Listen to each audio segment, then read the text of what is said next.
Renan, tem uma pergunta que acho que dá margem para comentar dois assuntos. Eu vejo que o senhor tem criticado o Flávio Bolsonaro por copiar algumas ideias do Partido Missão, principalmente na área da segurança pública. Vocês têm aquele slogan do prendeu, matou, de neutralizar bandidos, e o Flávio andou fazendo um discurso parecido, você aproveitou para criticá-lo.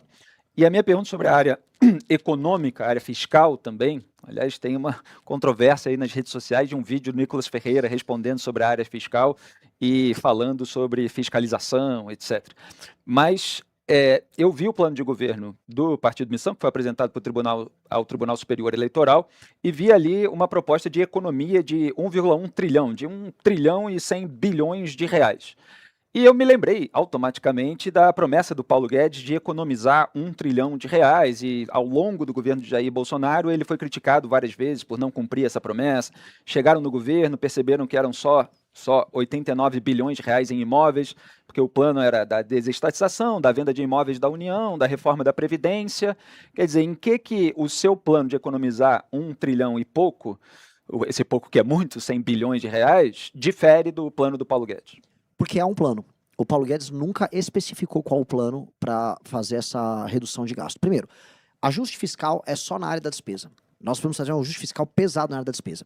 Segunda premissa, ajuste fiscal é ajuste fiscal, não é vender estatal para fazer caixa e dizer que fez ajuste fiscal. Porque o problema, você até enche o caixa com a venda de uma estatal, mas logo em seguida você vai, como os gastos e os gatilhos de aumento dos gastos são automáticos, a curva da dívida PIB ela vai estourar ali na frente. Então, é apenas enxugar gelo.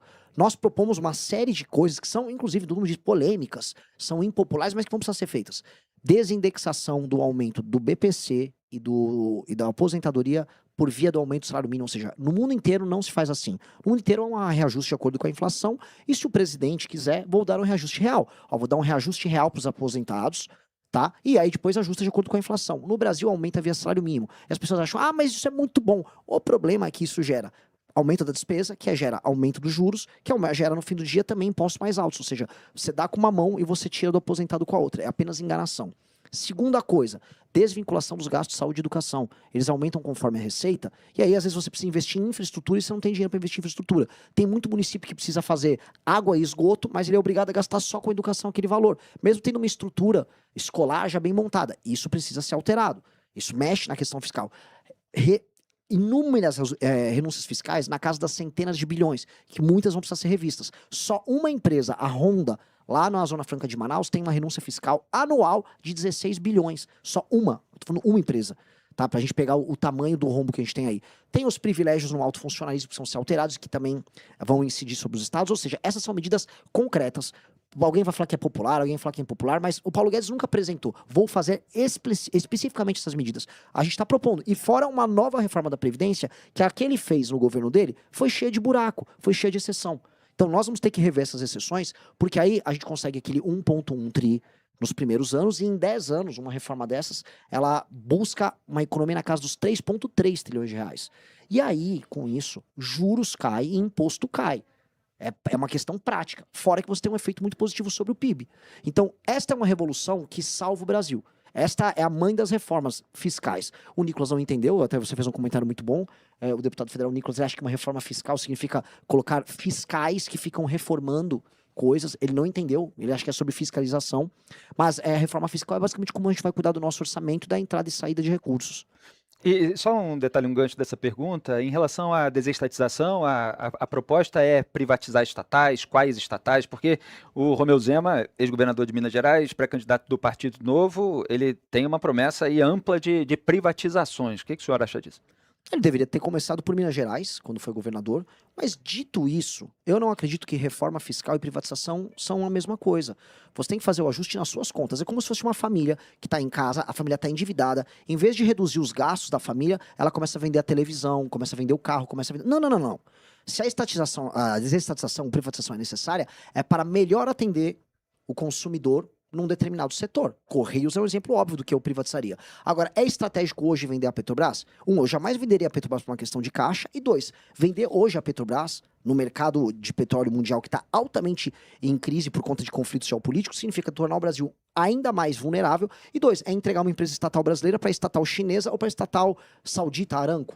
Ou seja, eu só estou estatizando para outro país. Não me parece hoje ser a melhor estratégia. A gente pode fazer outras estratégias que tornem o setor mais competitivo e o preço melhor. Inclusive, política de investimento em biocombustíveis, inclusive etanol de milho e soja e o próprio de cana, que já vem funcionando super bem. A gente está com grandes usinas aqui. Então, o Brasil pode e deve crescer nesses setores.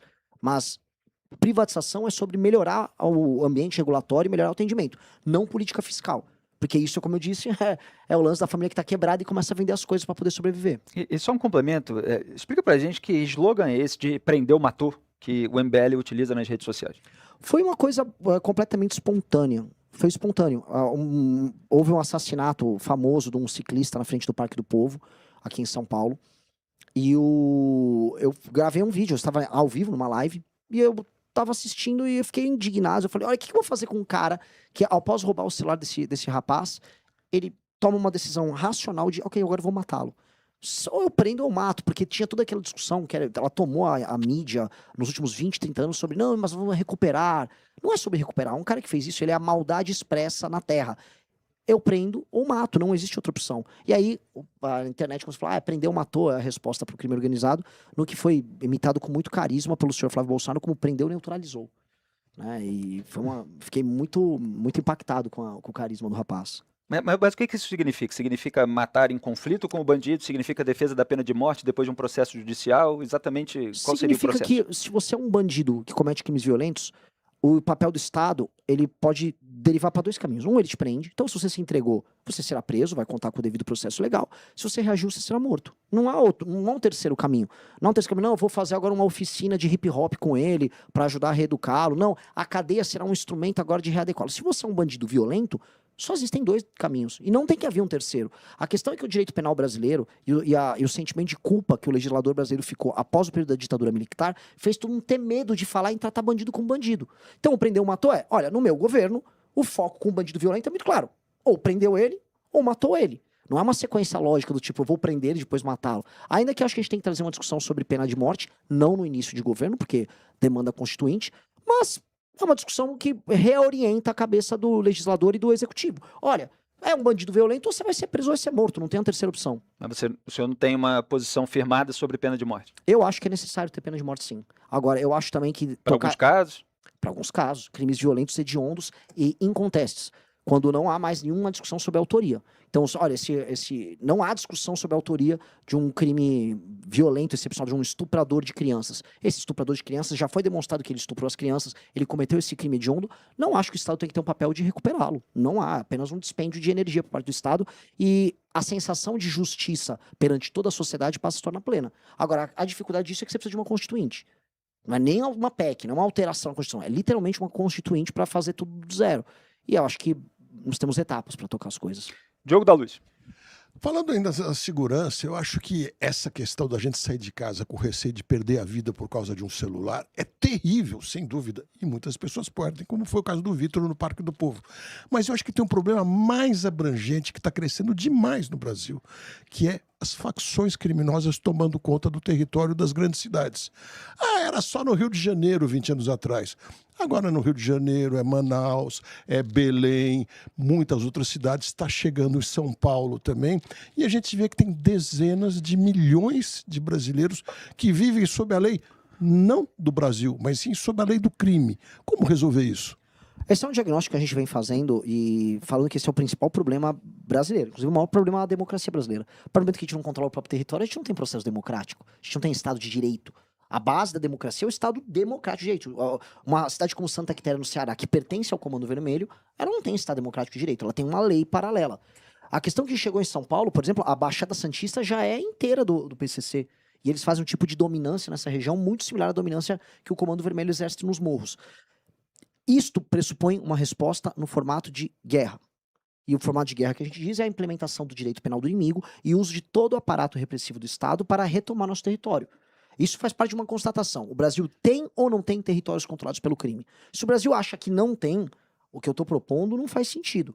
Agora, se você perguntar para pelo menos 40 milhões de brasileiros que são obrigados a circular nesses territórios, todos eles sabem que tem. Todo mundo sabe que se você for pegar um Uber na Rocinha, o Uber vai tomar tiro e o cidadão que pediu Uber vai tomar uma surra, que eles passaram um salve proibindo você de pegar um Uber ali. Todo mundo sabe que se você aparecer com uma determinada roupa da Adidas, vou falar uma marca, numa determinada favela em Salvador, você será morto, porque isso impõe uma espécie de uma marketing para uma outra facção. Portanto, você vive uma lei paralela. Se essa lei paralela existe e existe sobre o Estado brasileiro, nós temos que passar um fogo nesses caras. Esses caras têm que ser tratados como inimigos, é um inimigo invasor. E aí eu vejo de alguns jornalistas em alguns lugares, nossa, o Renan tá falando de direito penal do inimigo, isso é muito perigoso. Perigoso é o que acontece todo dia centenas de pessoas morrem em confrontos do crime organizado, centenas. Os caras ficam discutindo o sexo dos anjos, não, veja só, estamos agora falando, tá toda... Houve um homicídio de uma determinada minoria, aí para-se o Brasil para discutir, a Marielle, uma vereadora morreu, para-se tudo. Tudo bem, pessoal, mais de 100 pessoas morrem todos os dias, e os responsáveis por isso são as facções. Nós vamos fingir que isso não existe? Porque existe uma espécie de uma leniência e uma aceitação. O brasileiro vai se adaptando a essas circunstâncias e ele vai sobrevivendo. Não podemos aceitar. Chico Graziano. Eu vou voltar para a questão do agro, mas vou fazer uma conexão com isso que nós estamos falando aqui, que são as invasões de terra do MST. Claramente não são democráticas. O cara vai lá, com foice, com facão, com espingarda, com revólver e invade a fazenda, mete fogo nas coisas, etc. No entanto, em nome, sei lá, se dos direitos humanos, ou em nome de não sei o quê, o Estado brasileiro, como instituição, tem tolerado esse comportamento. Eu não quero nem falar do resultado da reforma agrária, porque talvez até você pudesse visitar um desses assentamentos aí, não esses que servem para o marketing do MST, né? Mas para um assentamento, para ver a pobreza que é, né? Aliás, hoje em dia não tem nem mais muito pobreza, eles já arrendaram tudo, quer dizer, muita gente que toca lá, você sabe disso. Mas então, a questão é essa violência tolerada dos bandidos, entendeu? Porque o MST são bandidos agrários também, ou não? São.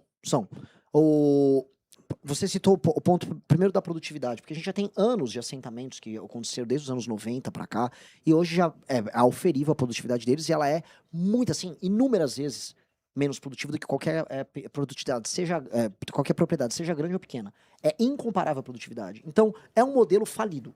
Já dá para falar que os assentamentos no Brasil são apenas favelização do campo, com baixíssima ou nenhuma produtividade. Portanto, não funcionou. Qualquer um que queira assentar hoje é apenas agravar o problema e favelizar o campo. 2, entrou a questão indígena junto, que é um novo modelo de favelização do campo. 3, esse governo agora tem uma nota técnica, chama nota técnica número 4 de 2025, que impede o imediato restaurar da propriedade por parte do agricultor. Então, você basicamente cria uma indústria de leniência essas invasões. Essas coisas todas têm que ser brecadas já. E aí é o trabalho, infelizmente, de órgãos que não tem aí nem a ver com a MST, vamos falar de ICMBio, vamos falar do próprio INCRA, vamos falar do IBAMA, vamos falar de todos vamos dizer, setores do governo federal que atuam de modo a gerar insegurança no campo. Porque uma hora o MST, ele é o vetor da invasão, outra é uma ONG estrangeira, outra é uma tribo indígena. Todos eles geram essa insegurança. Um governo sério vai ter que gerar esse elemento que é central para toda a agricultura brasileira, que é segurança no campo. E aí, utilizar uma questão de segurança nacional e ir atrás das ONGs internacionais que atuam comprando, financiando, influenciando funcionários públicos desses órgãos, de modo a esses órgãos beneficiarem essas ONGs e as causas delas, e não o direito de propriedade no Brasil. Então, isso precisa ser tocado pelo próximo governo federal de maneira urgente. Renan, intercalando aqui essa rodada de propostas com um pouco de pincelada sobre a própria corrida eleitoral. A gente viu o Guilherme Boulos, inclusive, na TV, falando que o Lula precisa pensar nesse negócio de participar de debate, porque tem um menino do MBL que vai querer fazer corte para a rede social, tem blogueiro ligado ao lulismo, vamos dizer assim, porque não é só o PT, você tem os partidos satélites também, defendendo abertamente que o Lula não participe dos debates eleitorais, pelo menos não no primeiro turno, e sinais da campanha do Flávio Bolsonaro para a imprensa de que o Flávio só deveria ir se o Lula realmente fosse. O que o senhor acha disso? E não é uma oportunidade para que as propostas sejam debatidas e contestadas? É bem humilhante eles fazerem isso. A campanha do Lula ter falado isso, né, um sincericídio do Boulos, eu já sabia que eles estavam preocupados. A gente tem interlocutores, através do Kim Kataguiri, com gente de esquerda e direita no Congresso, e havia essa preocupação. Alguns falavam que era um Pablo Marçal. Acho que o Boulos foi na linha, porque o Boulos teve que confrontar. Eu não sou um Pablo Marçal. Eu vou lá para discutir proposta, mas acho que o contraste da proposta vai assustar. E do outro lado, você tem um Flávio Bolsonaro que não me quer nos debates. O Flávio Bolsonaro já se manifestou com algumas emissoras, a equipe dele, já, não tem como tirar esse Renan, só coloca os que é obrigatória a presença. Porque eu sou de um partido novo, não é obrigatória a minha presença. Minha presença que é facultada à vontade da emissora. A que o senhor atribui isso? Ao fato de eu confrontar ele e os demais não, e eu realmente dar as boas porradas que ele vai precisar levar. O Flávio Bolsonaro vai precisar ser questionado sobre No todos os sentido campos de físico corrupção. ou metafórico? Não, apenas metafórico. Porque ele leva pro... Sem cadeirada. Sem cadeirada. Levantou um bom ponto, porque houve cadeiradas na última, mas o Flávio, outro dia eu falei que, olha, o Flávio Bolsonaro precisa ser destruído. Eles, ele quer me destruir. Meu Deus, ele quer me matar. Eles levam isso pro campo literal. É bem perigoso. Eu fico também curioso, porque eles fizeram agora uma campanha nos últimos dias falando, olha, o Renan não tem diploma, ele é um analfabeto. Então eu me assusto porque ele tá com medo de debater com um cara plenamente incapaz, um analfabeto como eu. Eu sou um analfabeto, tenho mais propostas do que ele. Então, poxa, Flávio, vá lá. Eu já fiz, inclusive, eu repito, convido para fazer aqui na Matias TV esse debate. Flávio Bolsonaro, vamos debater. Só proposta. Você pode me ofender, eu não posso te ofender. Eu não vou falar de nenhum escândalo de corrupção seu. Você tem 10 minutos para apresentar suas propostas. Eu tenho 5 minutos para apresentar as minhas. Réplica e tréplica, você sempre com mais tempo. Eu te dou esse handicap. Pronto, não vou falar de rachadinha, não vou falar de nada. Você pode me ofender, fala o que você quiser, tá tranquilo, a gente avisa que é essa fórmula e você participa, que eu quero saber o que ele defende, para além de copiar as minhas propostas de segurança e copiar as do Lula de populismo. Então ele copia, vou dar coisas pros outros, que é o do Lula, e para mim vai fazer eu prender o neutralizador. Não, quero saber a proposta do Flávio sobre SUS, quero saber por que o Flávio, que agora virou brabo contra o crime organizado, nunca passou projeto de lei contra o crime quando foi deputado estadual no Rio de Janeiro. Por que essa não era uma pauta importante para ele? Por que ele gostava de ajudar na área de segurança apenas assassino de aluguel de bicheiro, que era o Adriano da Nóbrega? Por que ele, quando foi senador, também não fez absolutamente nada nesses temas? Ele vai ter que explicar isso. Não adianta agora aparecer com uma proposta, aparecer com aquela Daniela que ele fica levando a tiracolo, mas não saber explicar nada. Explique. Tá aqui feito o convite, falo isso aqui, vai ser um prazer contar com a presença dele. Gostou desse corte? Então não se esqueça de deixar seu like e de se inscrever no canal para mais vídeos como esse. Te vejo no próximo vídeo.